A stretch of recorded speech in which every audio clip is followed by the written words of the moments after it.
Nature Mantra BP sugar thyroid reversal Nature మంత్రతో సాధ్యం. అసలు జాతీయ అవార్డు అందుకోవడం అంటే ఆ రోజుల్లో మీ స్పందన ఎలా ఉండింది సార్? అంటే ఎవరు ఊహించని ఒక పరిణామం, గొప్ప చిత్రంగా ఇప్పటికీ తెలుగు చిత్రాల జాబితాలో నిలిచిపోయిన చిత్రం. ప్రెసిడెంట్ ఆఫ్ ఇండియా ఆ జాతీయ అవార్డుల ఫంక్షన్కి వాళ్ళ పిఎస్ ఎవరో 2 hours టైం ఎంత ఇస్తారండి మనకి. ఈ లోపల ఈ అవార్డు విన్నర్స్ అందరూ ఆ అవార్డు తీసుకోవడం అంతా జరగాలండి. దానికి ఏం చేస్తారంటే అందరికీ తెలుసున్నదే, రిహార్సల్ చేస్తారండి ముందు. అవును అవును, ఇది కూడా అవును, గతంలో చెప్పారు మీరు. అవును, అలా చేసినప్పుడు ప్రతిదీ కౌంటేనండి. ఇన్ని అడుగులు నడుచుకుంటూ వెళ్ళి ఆ అవార్డు తీసుకుని ప్రెసిడెంట్ ఆఫ్ ఇండియా దగ్గర షేక్ హ్యాండ్ తీసుకుని జనం కేసి ఇటు తిరిగి నవ్వుతూ అప్పుడే ఫోటో తీస్తాడు, స్టిల్ ఫోటోగ్రాఫర్. నడుచుకుంటూ కిందకి దిగిపోవడం టైం ఉంటుందండి, అదంతా కౌంట్ చేస్తారంతా. ఆ టైంలో president of India shake hand ఇస్తారు కదండి, ఎక్కువసేపు పెట్టి చెయ్యి నాకు నన్ను పట్టుకొని. అది నేను మర్చిపోవాలని గొప్ప ఫీల్ నాకండి. గట్టిగా నొక్కుతూ ఎక్కువసేపు ఆ షేక్ హ్యాండ్ అవడం అనేది జరిగింది. అది అవార్డు పుచ్చుకున్న దానికంటే గొప్పగా నేను అక్కడ ఫీల్ అయ్యానండి. నేను అది నేను ఇదివరకు చెప్పినదే, ఇది మళ్ళీ మళ్ళీ చెప్పబుద్దేసేది ఇది. అవునవును, నిజమే. ఎందుకంటే సార్ ఆ రోజుల్లో జాతీయ అవార్డు మీ సమకాలీకులు చాలామంది ఇంకా ఎంతో అనుభవం ఉన్న వ్యక్తులు ఉండగా మీ చిత్రానికి రావడం అంటే విశేషం కదా సార్, చాలా విశేషం. ఆ ఫిల్మ్కి 4 అవార్డులు వచ్చినాయండి. Best editor, best female singer Janaki గారికి, వెన్నెల్లో గోదానందం పాట, best regional film, best production, అలాగా 4 అవార్డులు వచ్చినాయి. సార్ ఈ చిత్రంలో మీ హీరోయిన్ అంటే పాత్ర గురించి మాట్లాడుతున్నాను. సరే, ఆ పాత్రని ఎంతో ధైర్యవంతురాలుగా మీరు ప్రవేశపెట్టి, ఆ ధైర్యవంతురాలు అన్ని ఎదురీది పరిస్థితులకి సవాళ్ళను ఎదుర్కొని నిలబడ్డ గట్టి మనిషి, ఎంత సున్నితత్వం ఉన్నా.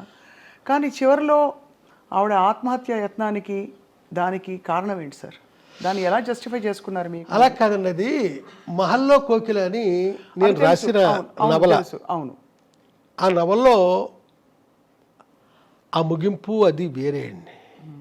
ఇది సినిమాకి వచ్చేసరికి ప్రొడ్యూసర్ గారు ఇలాగే ట్రావెల్ అయితేనే సినిమా బాగుంటుంది, సినిమా ఇది, నవల నీ ఇష్టానికి నువ్వు ఎలా రాసుకున్నా నాకు అనవసరం, నవల్లో ఇద్దరు చనిపోతారండి, అలాగా నేను చేశాను, సినిమాకి అలా వద్దు అన్నారు ఆయన.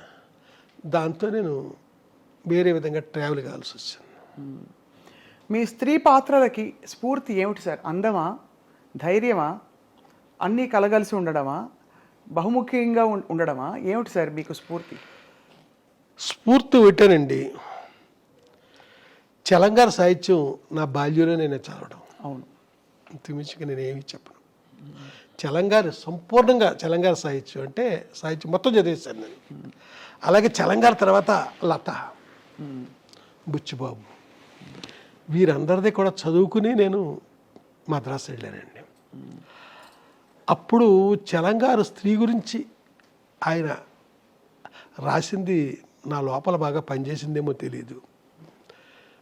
నేను ఎక్కడ స్త్రీని అసభ్యంగా చూపించడం కానీ, ఏప్రిల్ టుడేదల్ అనే సినిమాలో భాగ్యం అనే క్యారెక్టర్ ఉంటుందండి. అవును అవును, ఎక్కడ ఇంత సెక్సీగా నేను ఆ మనిషిని చూపించలేదు. నేను ఉట్టి లెగ్ షాట్ కూడా ఎక్కడ కనపడదు మీకు, బట్ మీకు ఆ ఫీల్ ఉంటుంది, చూస్తున్న వాళ్ళకి ఆ ఫీల్ ఉంటుంది, ఆ భాగ్యాన్ని ఇలాగా అలాగా అని.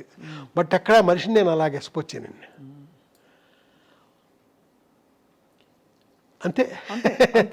అలాగే నేను రాసిన కథల్లో కూడా మీరు ఎక్కడా కూడా ఒక్క శృంగారం కథ రాసినా కూడా స్త్రీని నేను అసభ్యంగా చూపించానండి.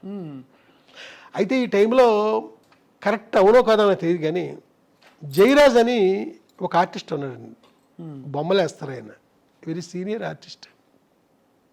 స్త్రీని గీయడంలో ఆయన మాస్టర్. అయితే ఎలాంటి అమ్మాయిని బొమ్మ గీసాడంటే ఏదో ఒక మూల ఆ సెక్స్ ఉట్టిపడద్దండి, అది అసభ్యంగా ఉండదు, అంత చక్కగా గీస్తాడండి ఆయన. అద్భుతం. ఎక్కడ జయరాజ్ బొమ్మ చూసినా మనం వెతుక్కుంటే కనపడద్దండి అది. ఇక్కడ నా దగ్గరికి వచ్చేసరికి ఎలాంటి స్త్రీ క్యారెక్టర్ అయినా ఒక సభ్యత సంస్కారాలతో ఒక పద్ధతిలో ఆ స్త్రీని చూపించడం నాకు అలవాటు. వంశీ గారి హీరోయిన్ అంటే స్క్రీన్ అంతా కళ్ళే ముందు. అంటే తనను చూపించిన వరకు సరే, కొంతమందిని పొరపాటుగా చూపించాను, కొంతమందిని అలా చూపించకూడదు. అది ఫర్దర్గా తప్పులు చేస్తుంటాం కదా, ఆ తప్పులకు ముందు చేయకూడదేమో. ఏ పాత్రలు మీకు అలా అనిపించాయి సార్ మీ పాత్రల్లో? అంటే కొందరిని ఎలా చూపించకూడదు. ఇప్పుడు చెట్టు కింద ప్లేటర్లో కిన్నెర అనే అమ్మాయి ఉందండి, నేనే పరిచయం చేశాను. వాళ్ళని ఇలా చూపించకూడదు. అలాగా మళ్ళీ కనకమహాలక్ష్మి రికార్డ్ డ్యాన్స్ టూప్ అనే సినిమా ఉంది, ఆ హీరోయిన్ చూపించచ్చు, బాగుంటుంది ఆ అమ్మాయి. అమ్మాయిని చాలా విచిత్రంగా నేను ఎలా అంటే, అమ్మాయి లైఫ్లో హీరోయిన్గా ఒకే సినిమా చేసినట్టుందండి. ఏదో తమిళ సినిమాలో చెల్లెలి వేషం వేసిందండి. అది ఏవిఎం వాళ్ళ థియేటర్ ఉంది, ఏవిఎం స్టూడియో వాళ్ళ థియేటరు, అది ఏవిఎం రాజేశ్వరరావు ఏమైతే గుర్తులేదు, అక్కడ చూశానండి. విశ్వ గారి సినిమా నాకు గుర్తు, చెల్లెలు వేషం వేసింది ఒక అమ్మాయి. ఈ అమ్మాయి బాగుందే, హీరోయిన్ చేసేద్దాం అనుకుని హీరోయిన్ చేస్తాను. ఏం చూసేవారు సార్ అప్పట్లో మీరు హీరోయిన్ కోసం? అంటే ఏ గుణగణాలు ఉంటే ఈ అమ్మాయి నా కథలకి ఇముడుతుంది అని అనిపించేది? అంటే ఏమీ లేదు, నా కథలో నా క్యారెక్టరైజేషను నా మైండ్లో ఉండేదండి. దాన్ని మనసులో పెట్టుకునే వెతుక్కునేవాడిని నేను. ఓహో. వెతుక్కునే నేను. భారతరాజు గారు మా గురువు గారండి, అంటే మా గురువుల్లో ఆయన ప్రధానమైన గురువు. ప్రపంచంలో ప్రతి మనిషి ఆర్టిస్టేరా, ఆ క్యారెక్టర్ వాళ్ళు సూట్ అయినప్పుడు. ప్రతి అమ్మాయి హీరోయిన్ రా, ఆ క్యారెక్టర్కి అమ్మాయి సూట్ అయినప్పుడు అనే మాట, అన్న మాట నాలో బాగా బలంగా పనిచేస్తుందండి. సో ఆ కోణం నుంచే చూసేవారు. కానీ బాపు గారికి చారెడు బారెడు పిడికెడు ఇలా కొన్ని ఒక్కొక్క కళాత్మక దర్శకులకి ఒక్కొక్క అలంకరణ ఇలాంటిది ఉంటుంది. అలా వంశీ గారికి చెప్పాలంటే ఏం చెప్పాలి? ఏమో నేను చెప్పేశాను మీకు ఆల్రెడీ. అంతే, క్యారెక్టర్కి వచ్చినట్టే. అవునండి సార్, మీరు ఆ తర్వాత మీ ప్రయాణం కొనసాగిస్తున్నప్పుడు ప్రొడ్యూసర్లు మీ దగ్గరికి ఎలా వస్తారు సార్? మోస్ట్లీ నా దగ్గరికి కొత్త వాళ్ళే వచ్చారండి అప్పటి నుంచి ఇప్పటిదాకా. తర్వాత వాళ్ళు పాపులర్ అవ్వచ్చు. ఎవరండి, మన స్రవంతి రవికిషోర్ గారు ఆనాడు లేడీ స్టైల్ తీసినప్పుడు ఆయన కొత్త ప్రొడ్యూసరే కదా. ముగ్గురులో ఆయన ఒక ఆయన. ఆ తర్వాత పెద్దవాళ్ళు అయ్యారు, వేరే సంగతి. నా దగ్గరికి కొత్త వాళ్ళే ఎక్కువ వచ్చారండి. పాత వాళ్ళు నన్ను అప్రోచ్ అయిన దాఖలాలు లేవు. తర్వాత సార్, మీ కథాంశాలు మీరు ఎంచుకుంటున్నప్పుడు నేనేం చెప్పాలి అనే దానికి ఇతివృత్తం మీ భావజాలమా లేక మీకు నచ్చిన కథలన్నీయా? ఇప్పుడు హిచ్కాక్ అంటే నాకు చాలా ఇష్టం అండి. అవును. ఆయన 53 ఎన్నో తీశారు, అన్ని సినిమాలు చూసాను నేను, అన్నీ.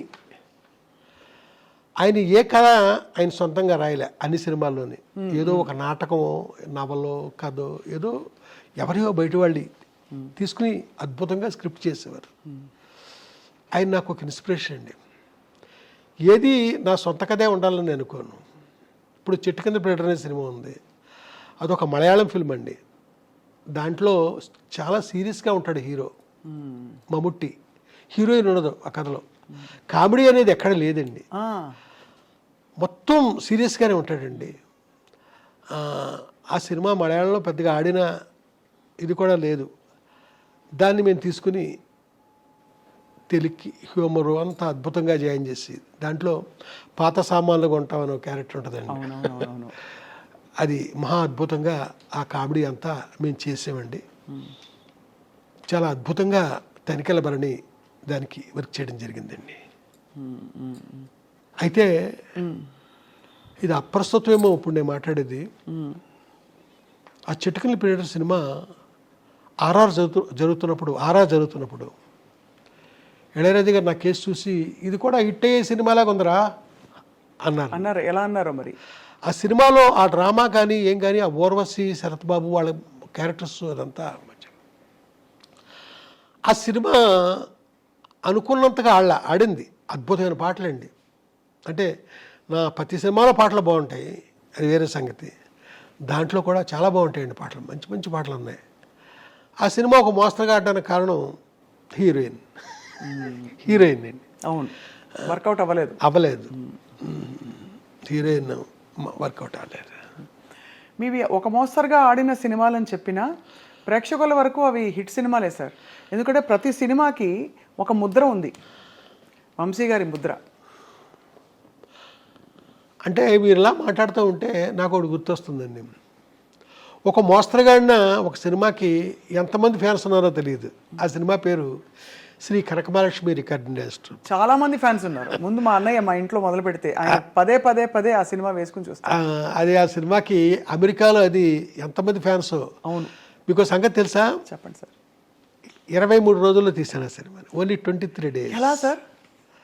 అంటే ఇప్పుడు కెమెరాలు అయ్యి ఇలా వచ్చేసి కదా ఆన్లైన్, అప్పుడు లేవు కదా. ఆ రోజుల్లోనే 3 కెమెరాలు పెట్టి మొత్తం ఫుల్ సాంగ్ రిహార్సల్ చేయించేసి 3 కెమెరాలు పెట్టి సౌండ్ స్టార్ట్ చేసి ఎండేసరికి పాట అయిపోయింది. అబ్బో, అప్పుడు ఆ రోజుల్లో. ఇది ఎప్పుడు 86 ఇవన్నీ అప్పుడే చేసి. కానీ అంటే 23 రోజులు షూటింగ్ టైము, అంతకుముందు ప్రిపరేషను, ఆర్టిస్టులకు చెప్పడాలు, ఇంత హడావుడి ఉండేదా? అక్కడికక్కడేనా? అక్కడికక్కడే అంతాను. ఆ కోట శ్రీనివాసరావు వాళ్ళంతా బిజీగా ఉన్న రాళ్లపల్లి వాళ్ళంతా మళ్ళీ మన దగ్గరికి రిహార్సల్ చేయడానికి లేకపోతే మనకి వినడానికి వస్తారా? అబ్బే, స్పాట్కి వచ్చి అక్కడే. మీరు చిత్రీకరించిన హీరోయిన్స్లో సార్ మోస్ట్ బ్యూటిఫుల్ ఎవరు? ఇది అడగలేక ఆపుకోలేక అడుగుతున్నా. అంటే ఒకే మనిషి అండి, ఇంకెవరూ లేరు. And for more videos, Please subscribe to iDream. Please subscribe to iDream. Please subscribe iDream. And please subscribe to iDream. For more videos, subscribe to iDream. please like, share, and subscribe to the channel. Congratulations, iDream. Subscribe to iDream. Subscribe to iDream. So subscribe to iDream Media. iDream team అందరికి huge congratulations. Please subscribe iDream Media. Please subscribe to iDream. Subscribe iDream. Please subscribe to iDream. iDream అంటే నా కళల ఛానల్ను subscribe చేసుకున్న నోరు తిరుగుతలేదు. మీరైతే గంట గుర్తు కొట్టండి. For more such videos, please subscribe to iDream. Subscribe to iDream. Please subscribe to iDream. Please subscribe iDream Media. Please do subscribe to iDream. Please subscribe to iDream Media. For best entertainment and information, please subscribe iDream. And don't forget to subscribe to iDream.